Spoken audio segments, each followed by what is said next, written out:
People get so much pressure to enter into the faith of Jesus Christ before they have even heard the faith of Jesus Christ, because most of the people proclaiming the gospel of Jesus Christ are proclaiming another Jesus and another gospel.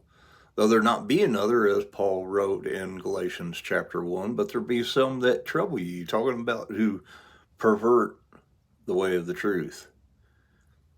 Because then, even now, people are hung up on the law.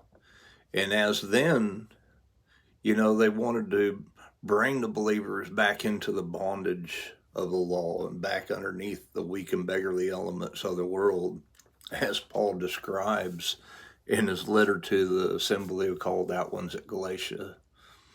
In chapter 4, he describes it: an heir, as long as he's a child, differs nothing from a servant, though he be Lord of all, but is under tutors and governors until the time appointed of the Father.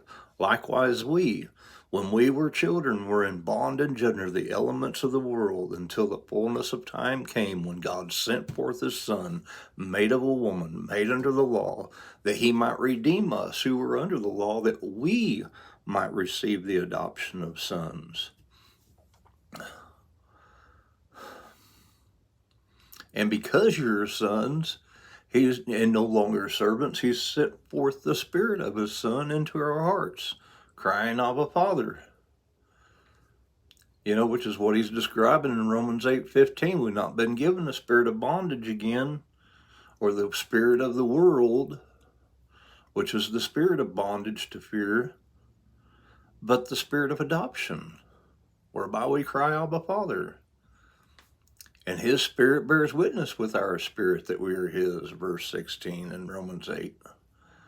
But people, as Jesus said in John 8:31 through 36, if you're truly my disciples, you will continue in my word, in my sayings, in my teachings. And if you do, you will know the truth, and the truth will make you free. Well, the Jews thought he was talking about servitude to man, but Jesus said, he who commits sin is the slave of sin, and a slave doesn't remain in the house forever, but a son does. But whoever the Son shall make free shall be free indeed. But it's been translated incorrectly in verse 35 because they put the instead of a son. Jesus is making a contract between a child and a slave.